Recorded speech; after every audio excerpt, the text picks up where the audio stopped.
will take up a resolution paying tribute to those who lost their lives and were injured in Tucson, Arizona, and there will be opening remarks by the House Democratic leader Nancy Pelosi. Live coverage here on C-SPAN.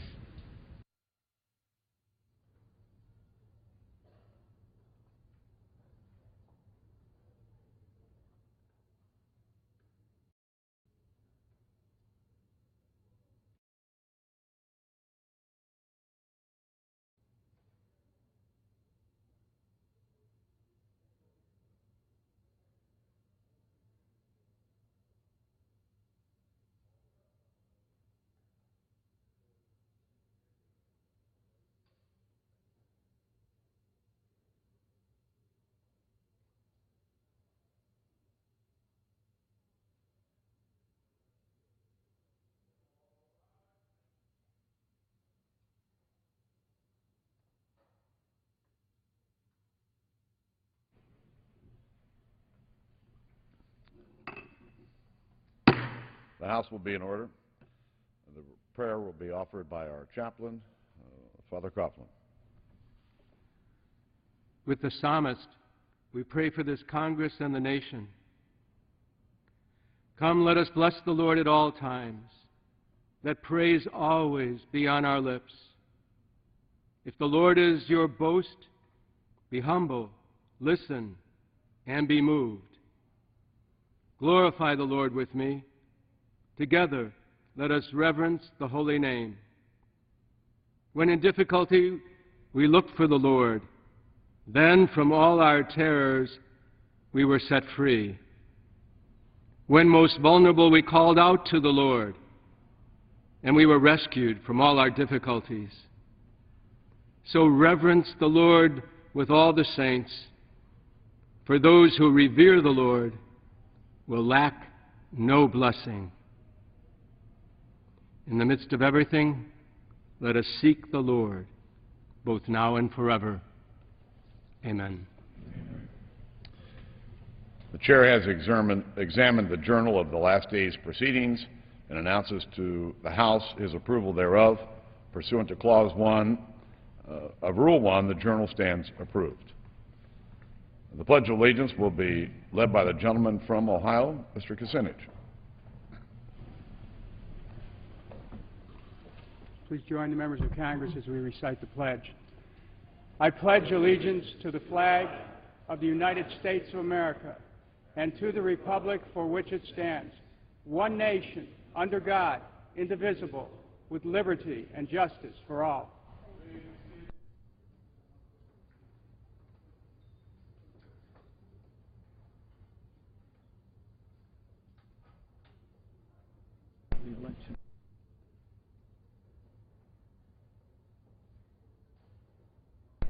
He didn't drink any of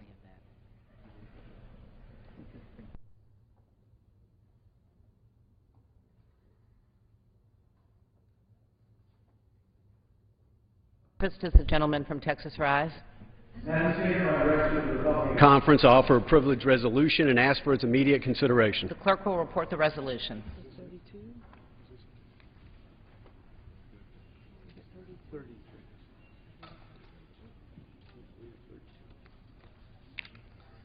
House Resolution 33, resolved that the following named members be and are hereby elected.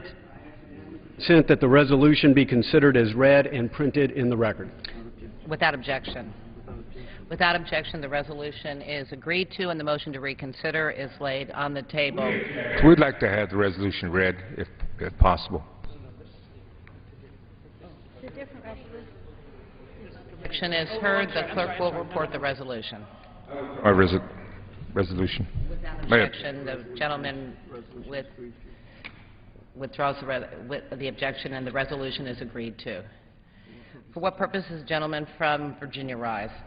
Madam Speaker, I ask unanimous consent that it shall be in order at any time on the legislative day of January 12, 2011 to consider in the House without intervention of any point of order a resolution relating to recent events in Tucson, Arizona, if offered by the Speaker or his designee. Such resolution shall be debatable for 6 hours, equally divided and controlled by the Majority Leader and the Minority Leader or their respective designees, and the previous question shall be considered as ordered on such resolution and any preamble thereto to final adoption without intervening motion. Without objection. For purposes, the gentleman from Ohio seek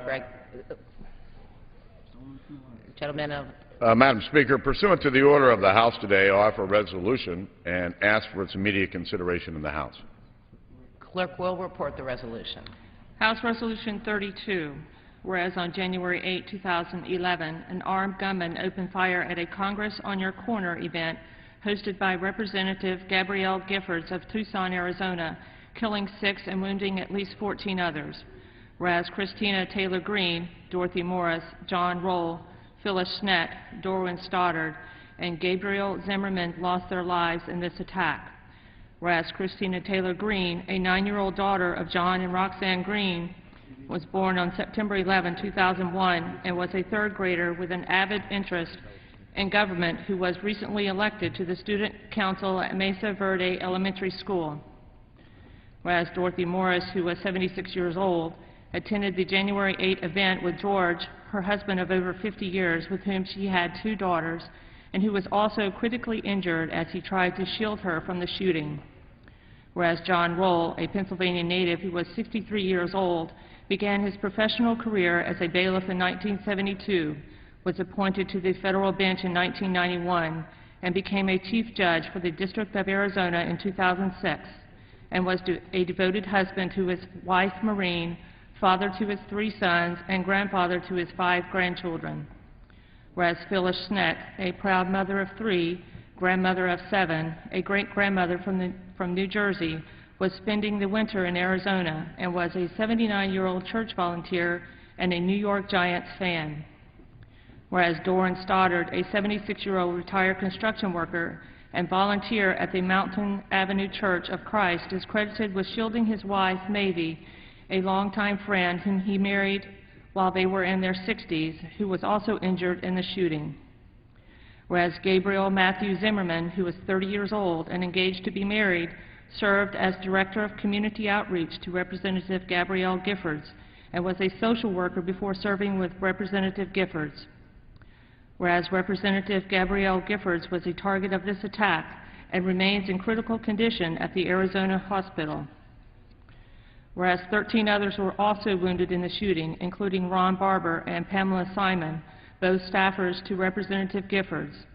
And whereas several individuals, including Patricia Mosh, Army Colonel Bill Badger, retired, who was also wounded in the shooting, Roger Schulingberg, Joseph Zumedeo, and Daniel Hernandez, Jr., helped apprehend the gunman and assist the injured, thereby risking their lives for the safety of others, and should be commended for their bravery. Now therefore be it resolved that the House of Representatives, 1, condemns in the strongest possible terms the horrific attack which occurred at the Congress on Your Corner event hosted by Representative Gabrielle Giffords in Tucson, Arizona on January 8, 2011. 2, offers its heartfelt condolences to the families, friends, and loved ones of those who were killed in the attack. 3, expresses its hope for the rapid and complete recovery of those wounded in the shooting.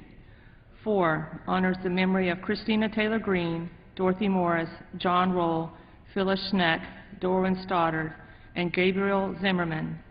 5, applauds the bravery and quick thinking exhibited by those individuals who prevented the gunman from potentially taking more lives and helped to save those who have been wounded. 6, recognizes the service of the first responders who raced to the scene and the healthcare professionals who tended to the victims once they reached the hospital, whose service and skill saved lives.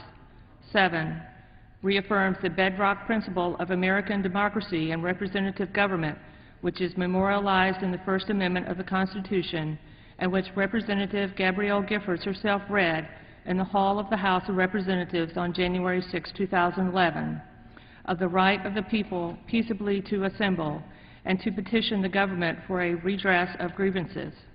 8, stands firm in its belief in the democracy of which all can participate, in which intimidation and threats of violence cannot silence the voices of any American. 9, honors the service and leadership of Representative Gabrielle Giffords, a distinguished member of this House, as she courageously fights to recover. And 10, when adjourning today, shall do so out of the respect to the victims of this attack. Pursuant to the order of the House today, the resolutions shall be debatable for 6 hours, divided equally and controlled by the majority leader and the minority leader or their designees. The gentleman from Virginia, Mr. Cantor, and the gentleman from Arizona, Mr. Pastor, each will control 3 hours. The chair recognizes the gentleman from Virginia. Thank you, Madam Speaker. Madam Speaker, I yield 1 minute to the Speaker of the House, the gentleman from Ohio. Gentleman from Ohio, the Speaker of the House is recognized for 1 minute. Madam Speaker, my colleagues, today we are called here to mourn. An unspeakable act of violence has taken 6 innocent lives and left several more, including our colleague Gabrielle Giffords, battling for theirs. These are difficult hours for our country. Among the fallen is Gabe Zimmerman, a member of Congresswoman Gifford's staff, a public servant of the highest caliber, one of our own. And even in our shock, we are composed and determined to fulfill our calling to represent our constituents. This is the great cause for which Gabe gave his life. And like us, Gabe swore an oath to uphold and defend the Constitution. And at the time of the attack, he was engaged in the most simple and direct of democratic rituals, listening to the people, listening to his neighbors. The brutality that shattered Saturday morning's calm was devastating but brief. Bravery and quick thinking prevented a larger massacre, turning innocent bystanders into heroes. The service and skill of first responders and medical professionals saved lives. Law enforcement officials are now working to ensure swift justice. Look to Tucson right now and you'll be reminded that America's most plentiful source of wealth and strength is her people. We're thankful, so thankful, that Gabby is still with us. And we're thankful that 2 of her staffers, who were also wounded, Ron Barber and Pam Simpson, are with us as well. In her stead, Gabby's staff has pressed on, opening for business Monday morning, right on schedule. And the men and women who faithfully serve the people of Arizona's 8th District have signaled that no act, no matter how heinous, will stop us from doing our duty and being among the people we serve. And to all the dedicated professionals that we rely on to make this institution work, to each of you, thank you for what you do. And to Gabby's staff and their families, please know that our hearts and prayers go out to each of you. This body has yet to fully register the magnitude of this tragedy. We feel a litany of unwanted emotions that no resolution could possibly capture. We know that we gather here without distinction of party. The needs of this institution have always risen above partisanship. And what this institution needs right now is strength, holy and uplifting strength. The strength to grieve with the families of the fallen, to pray for the wounded, and to chart a way forward no matter how painful and difficult it may be. Today is not a ceremony, but tragedy that stirs us to renew our commitment to faithfully fulfill our oath of office.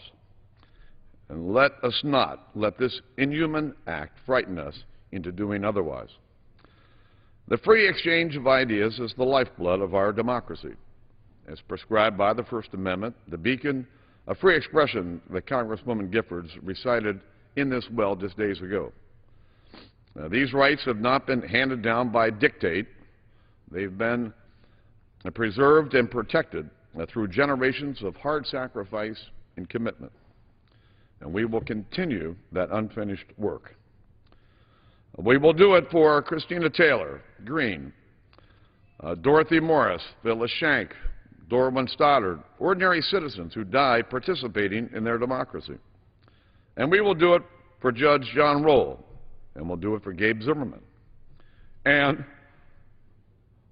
we will do it, God willing, with Gabrielle Giffords. Our hearts are broken, but our spirit is not. This is a time for the House to lock arms in prayer for the fallen and the wounded, and a resolve to carry on a dialogue of democracy. We may not yet have all the final answers, but we already have the answer that matters most, that we're Americans and we'll make it through this difficult period. We will have the last word. God bless this House, God bless this Congress, and God bless America. Gentleman from Arizona. Madam Speaker, I yield 1 minute to the Minority Leader, Ms. Pelosi. Gentlewoman from California, the Minority Leader, is recognized for 1 minute. Thank you very much, Madam Speaker. I thank the gentleman for yielding and extend my condolences to him, Mr. Pastor, the senior member of the Arizona delegation, and all of the members of the Arizona delegation. Madam Speaker, I'm pleased and saddened, greatly saddened, to join the Speaker of the House, Mr. Boehner, in coming together in sadness today to share our prayers and indeed our hopes for those who have lost so much because of the tragedy in Arizona involving our colleague, Congresswoman Gabby Giffords, her staff, and innocent bystanders. Words are inadequate at a time like this, but nonetheless, I hope it is a comfort to those who are lost loved ones or are injured on Saturday, that so many people mourn the losses, but also pray for the survivors and care for them at this very difficult time. I think the resolution is, in its description of what happened and the context with which it happened, it is an excellent resolution, and I hope people will read it, pray over it, and be grateful that we have this opportunity to comment on it. Today we will say many prayers for our country and for the victims of this horrific event.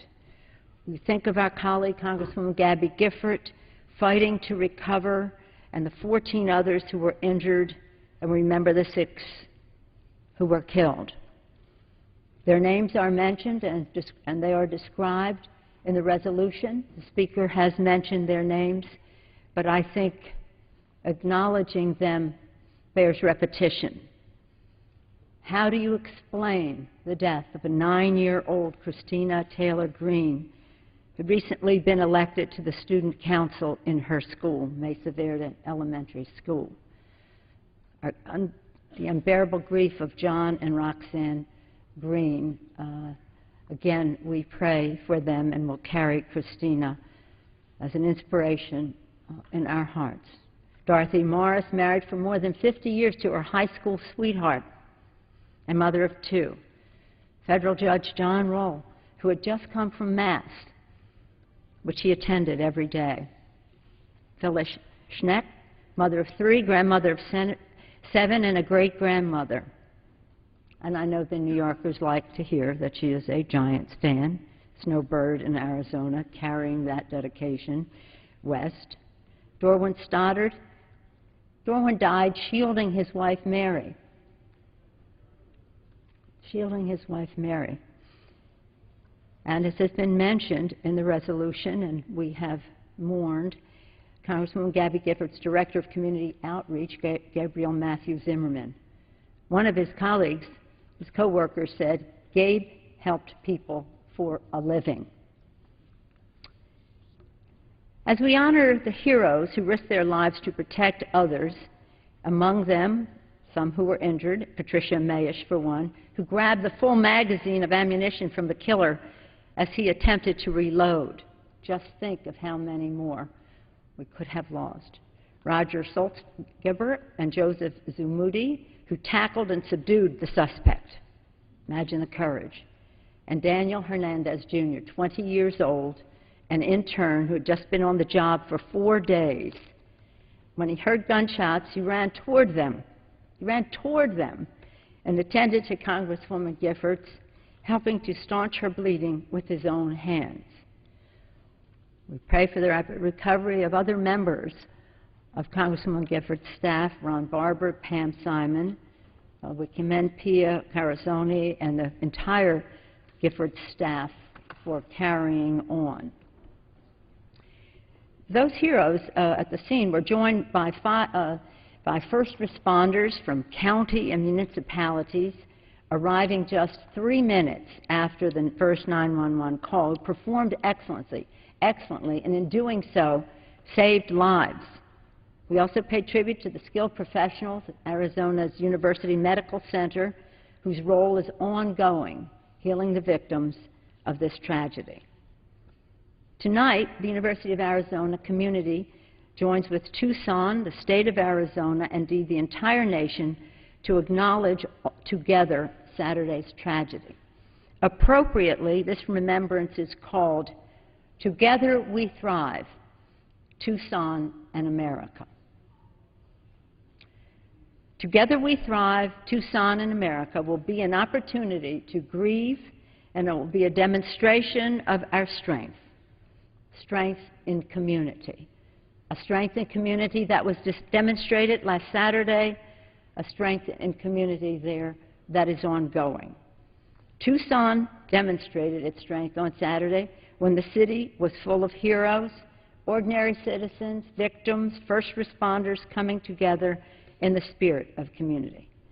Madam Speaker, our colleague Congresswoman Giffords was the primary target of this cowardly act, and as she recovers, we honor her as a brilliant and courageous member of Congress.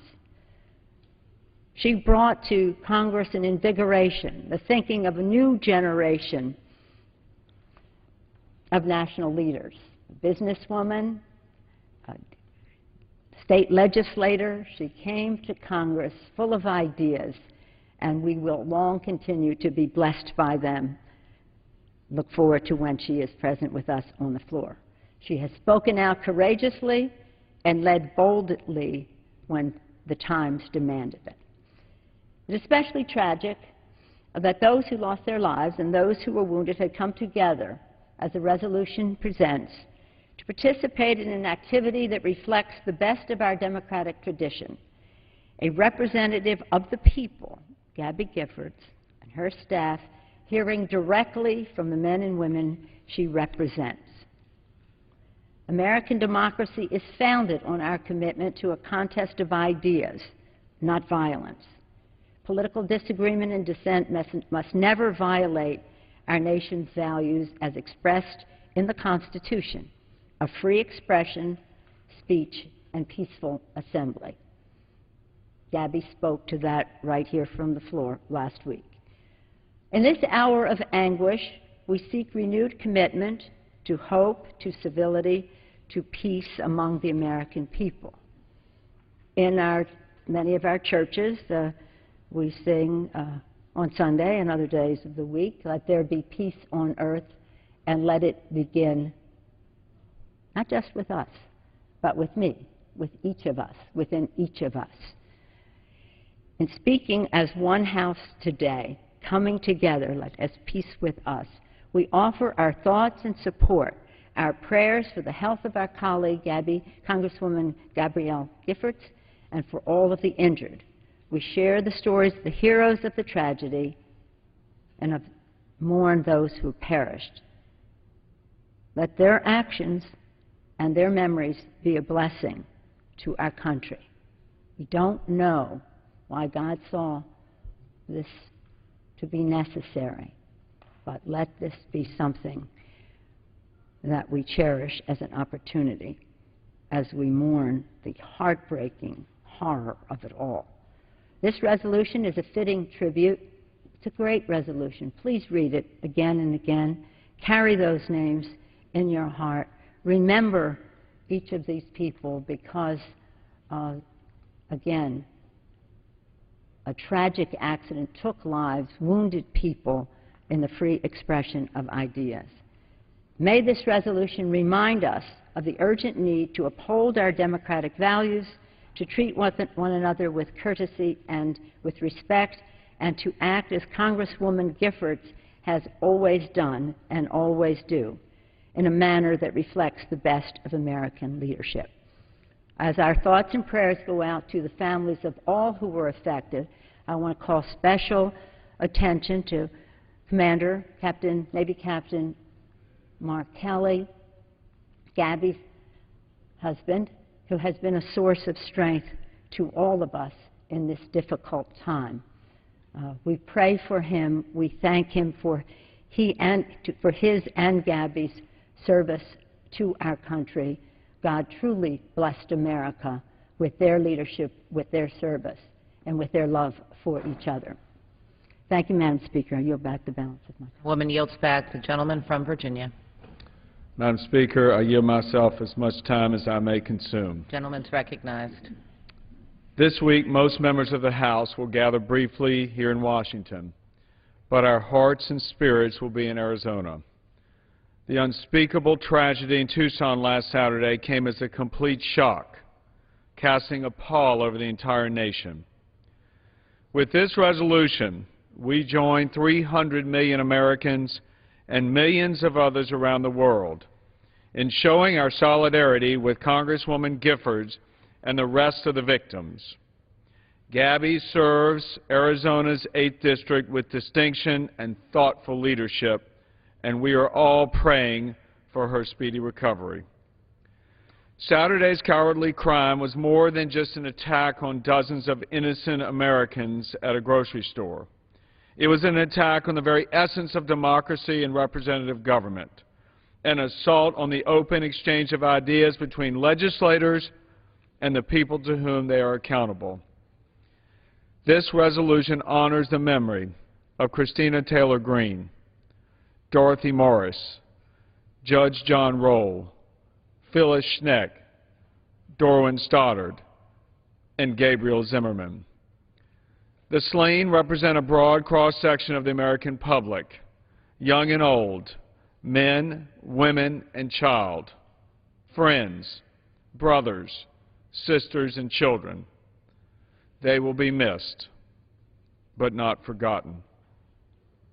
This inexplicable crime reminds us that there is evil in the world. Yet as we look for light in a thicket of darkness, our nation has drawn inspiration from the bravery and quick thinking displayed by the heroes on the scene. Were it not for their efforts, there likely would have been many more victims. The outpouring of support, prayer, and solidarity also reminds us that America is a country of compassion, community, and empathy. We will stand with the victims and their families and pray and mourn with them as they cope with this horrific tragedy. Madam Speaker, I also want to offer my thoughts of comfort to Gabby Giffords' staff and want them to know that our hearts hang heavy and our thoughts and prayers are with them as they try and persevere through this very difficult time. Madam Speaker, I'd also like to add my thanks to the brave law enforcement that has helped our nation over the last several days and every day.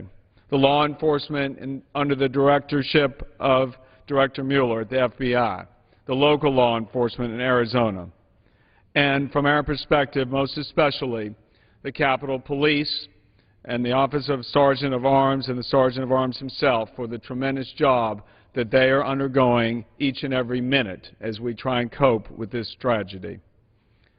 Madam Speaker, this resolution affirms the point all of us want to make. Our hearts are heavy. We mourn with the victims, and I urge my colleagues to support it. Madam Speaker, I yield my remaining time to the gentleman from Arizona, Mr. Flake, and ask unanimous consent that he be permitted to control that time. Without objection. Gentleman from Arizona. I will yield 4 minutes to the gentleman from Maryland, Mr. Hoyer. Gentleman from Maryland is recognized for 4 minutes. I thank the gentleman from Arizona for yielding. Madam Speaker, this week we pause the work of the House to mourn the lost lives of 6 of our fellow citizens.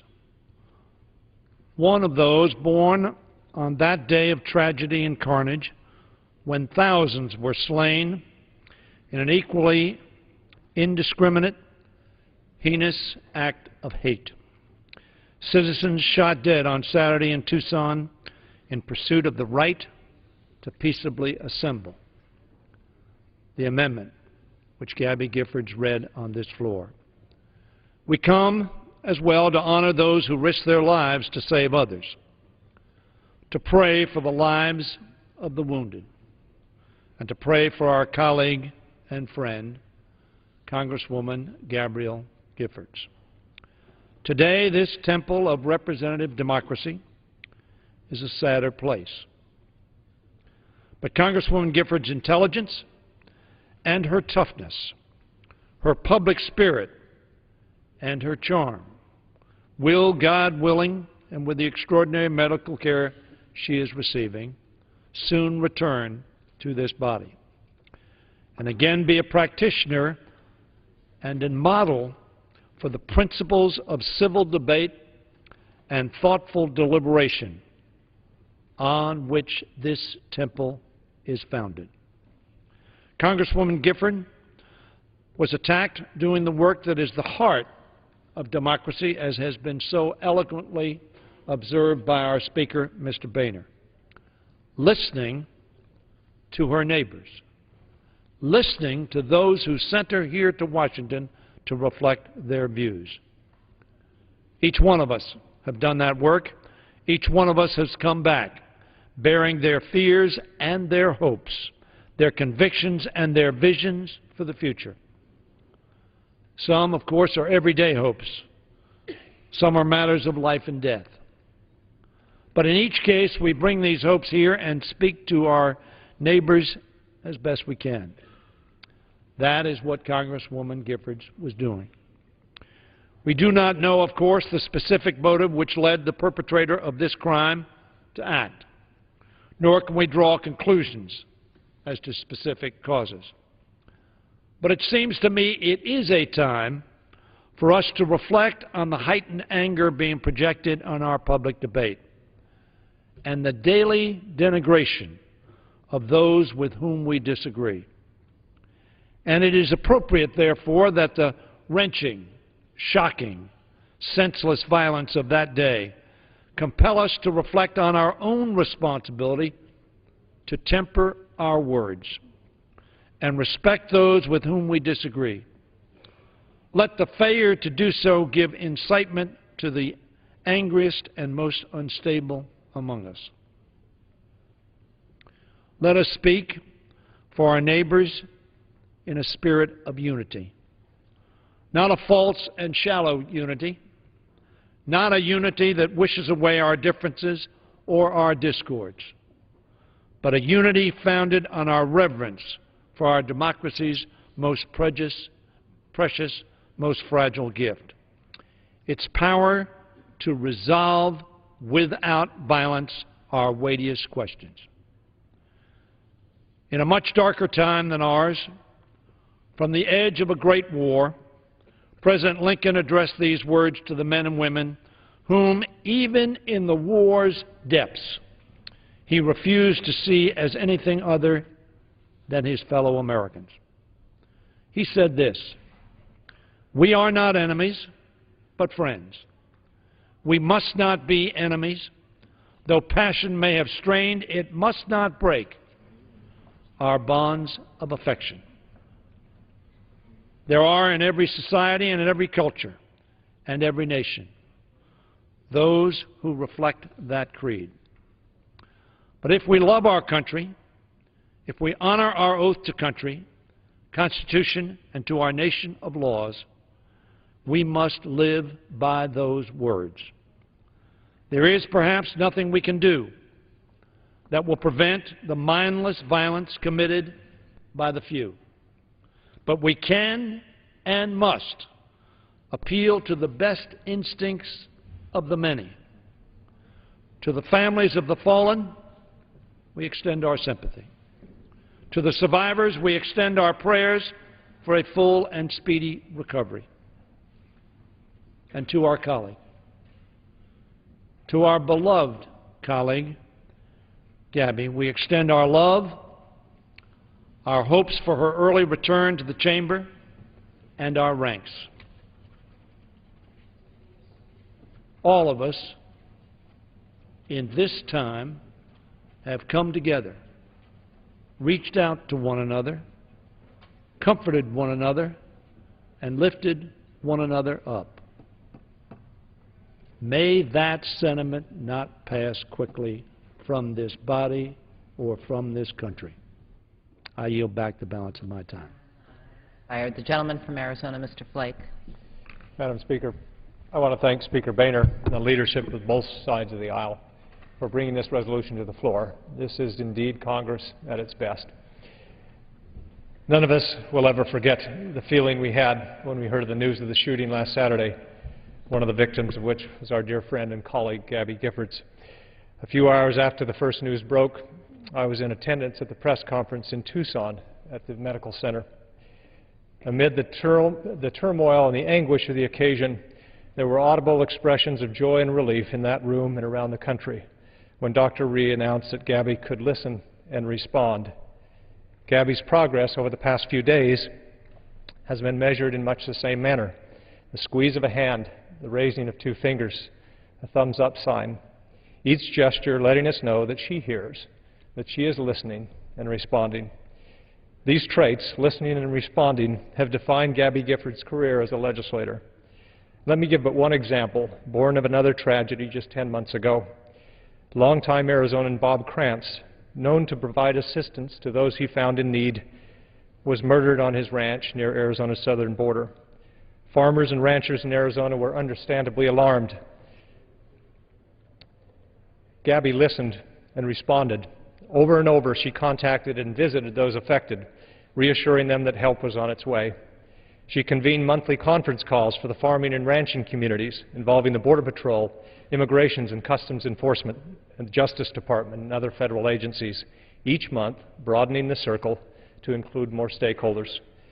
We learned of her efforts in delegation meetings here in Washington, where she enlisted additional support. Last August, much as a result of Gabby's persistent efforts, the Congress acted, providing unprecedented resources to improve security in the area. Gabby listened, she responded, and in the end, Congress responded as well.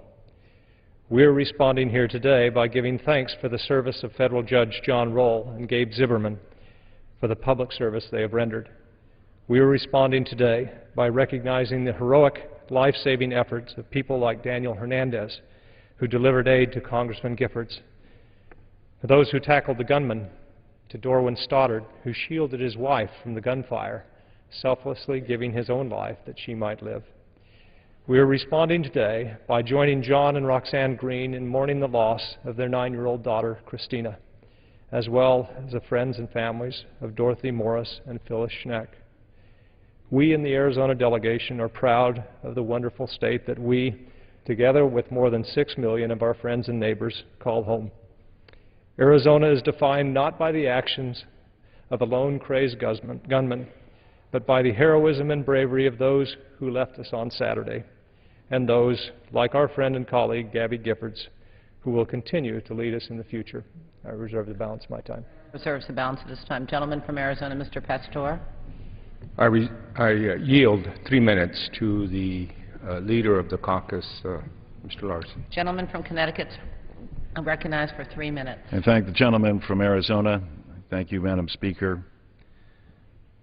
Shakespeare tells us in Othello that when Iago whispers mistruths, year of Othello, something beautiful dies. Something beautiful died in Tucson, Arizona this past Saturday. People who came to an event to hear their congresswoman speak. One little girl, 9 years old, all beautiful, all celebrating the great beauty and majesty of our democracy, passed on that day. Who knows what mistruths were bouncing around in the head of the assassin? Who could know that? But something beautiful died. Democracy died just a little that day. But beauty has a way of coming back. It resides in people like Gabrielle Giffords. She epitomizes all that is good and rich about serving in the United States Congress. From her very demeanor, to her graciousness, to the way she carried herself in committee with her legislation, and how she held forth with her constituents in an accountable manner that has become so much a fabric of our democracy. Our Congress on the corner. She truly is a beautiful person. And that beauty had others responding that day with acts of heroism that have already been recounted on this floor. And that beauty lies in state with her husband by her side and with the fervent prayers of a nation in hope, knowing and feeling confident that she will return from this awful incident and be back here with us, gracing us with her beauty and dignity and vision and purpose. One of her last remarks was, in speaking to Mr. Troy Grayson, director of Harvard Institute of Politics, was to say, I would love to talk about what we can do to promote criticism, centrism, and modernism. I think we need to figure out how to tone down our rhetoric and the partisanship that exists here. With that, I yield back my time. Time has expired. Gentleman from Arizona, Mr. Flake. I yield such time as he may consume to the gentleman from Arizona, Mr. Franks. Gentleman from Arizona is recognized for such time as he may consume. And I thank the gentleman. Madam Speaker, the tragedy this week in Arizona has been a reminder to all of us of the brevity and delicate nature of this earthly life. It is my prayer this morning that God would grant all of the victims named in this resolution, as well as the grieving families and loved ones who are mourning the loss of the 6 precious lives that were taken that day, the comfort, the peace, and the restoration that only He can give. Madam Speaker, it happens that the only one of those victims that I knew well personally was our own Gabby Giffords. Madam Speaker, Gabby and I are from different parties. And on past and happier days, many in Arizona would often joke about the differences in our politics. But I can testify to you this morning, Madam Speaker, that in the 4 years that I have known Gabby Giffords, there has never been one unkind or acrimonious or even terse word passed between us. Gabby Giffords is a precious, warm, caring, decent human being whose warmth and charm touch the hearts of all who know her.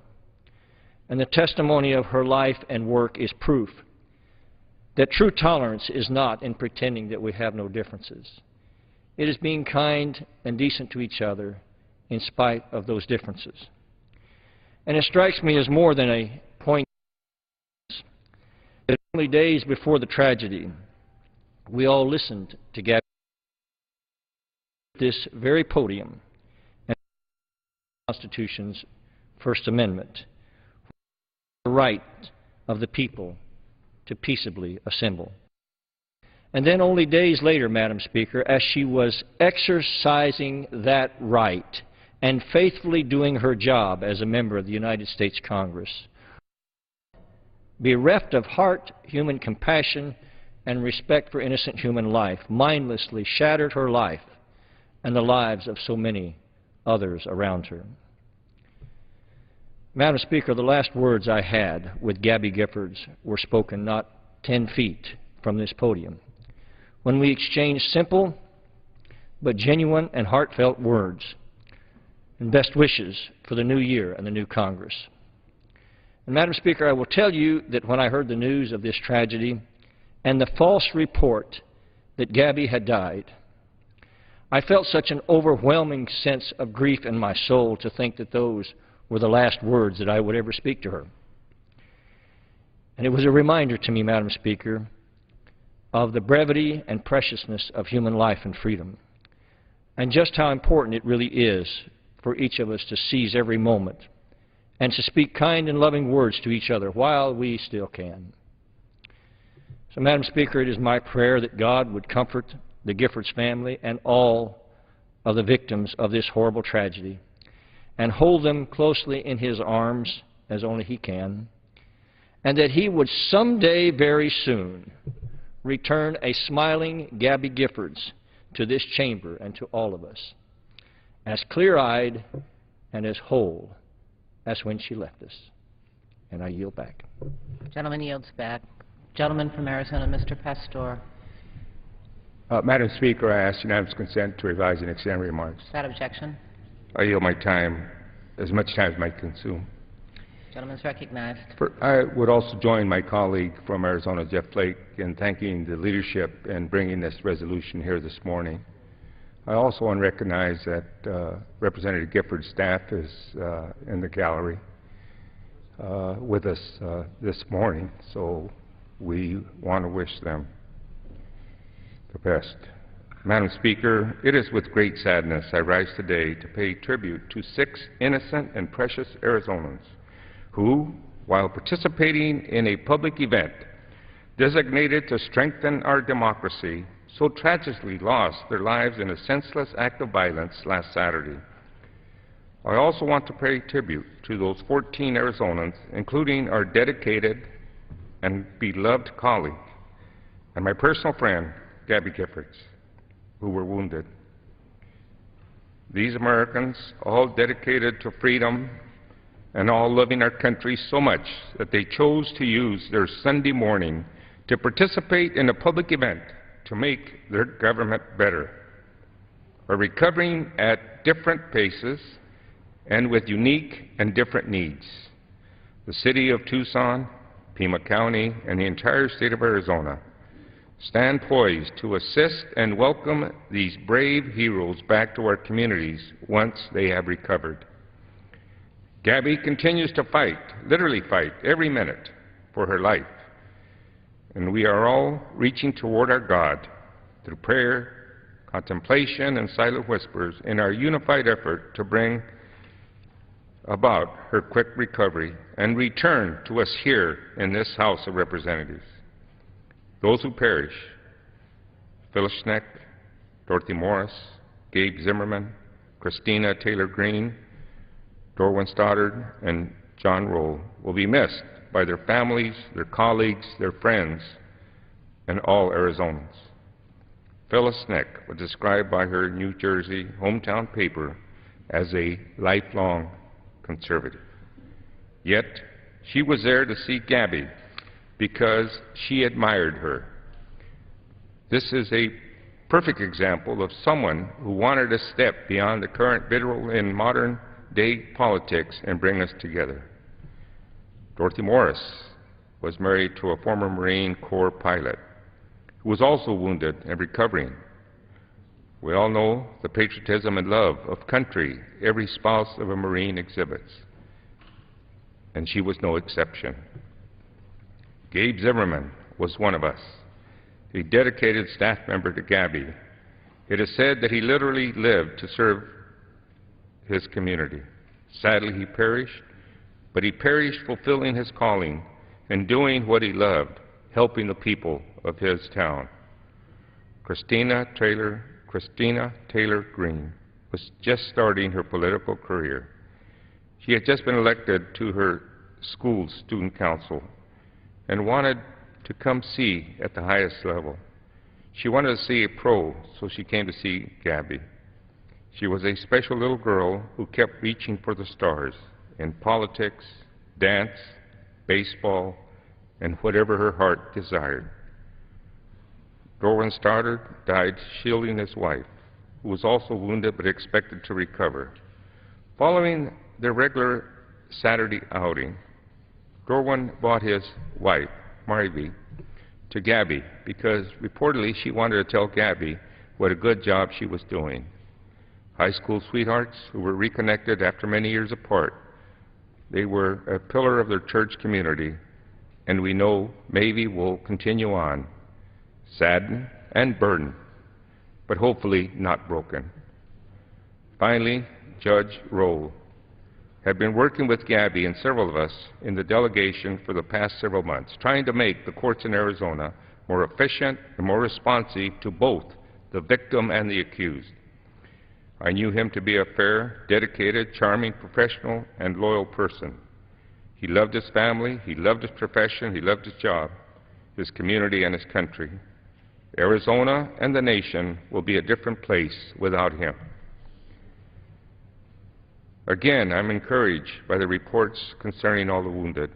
These individuals are the perfect example of the strength of Arizonans and all Americans. They will recover, we pray, and they will not shy from continuing to serve their community. This is most true for Gabby. Gabby is a special person among us here in Congress. We all know that. We all love her pragmatism, her bipartisanship, her willingness to learn, her dedication to give, her compassion for her job and for each of us, and her spirit to continue striving to make the 8th Congressional District of Arizona and America a better place to live and work. Hopefully, it won't be much longer until we see her here, her smiling face with us again, doing what she loves and working hard for the people of our country. Our prayers go to Gabby, all the victims, and the families of the deceased, and I reserve the balance of my time. Mr. Speaker, I yield such time as he may consume to the gentleman from Arizona, Mr. Schweikert.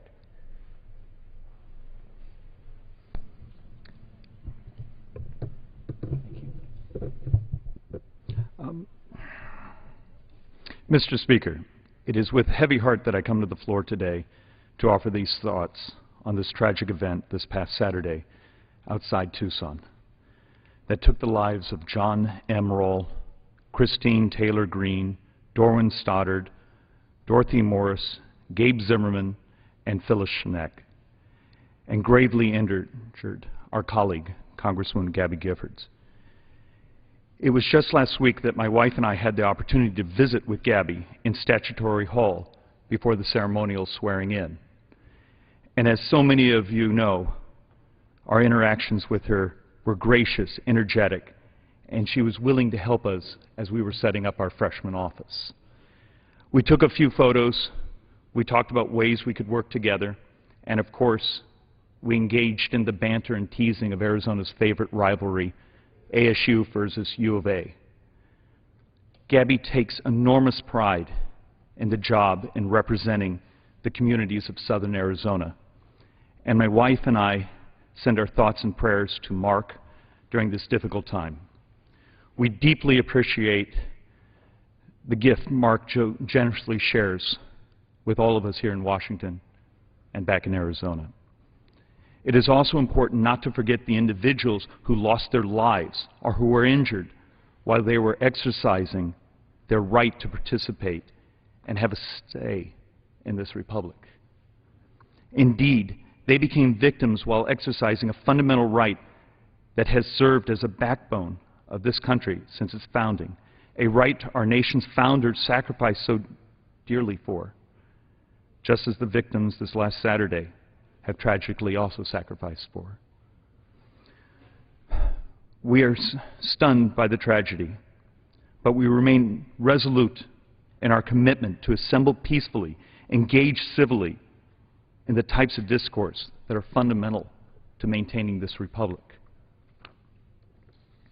Although words may not sufficiently capture the sorrow and grief we are experiencing, particularly in Arizona, Joyce and I send our thoughts, our prayers to Gabby, Mark, Roxanne and John Green, the parents of little Christine Taylor Green, and the loved ones of Judge Roll, Dorwin Stoddard, Dorothy Morris, Gabe Zimmerman, Phyllis Schneck, the community of Tucson and southern Arizona, all Arizona, this nation. Our hearts are heavy, but our prayers are with all of you. Thank you, Mr. Speaker. I yield back any time. Gentleman yields. Gentleman's recognized. Mr. Speaker, I yield 2 minutes to the gentleman from Ohio. Mr. Kucinich. Gentleman from Ohio is recognized.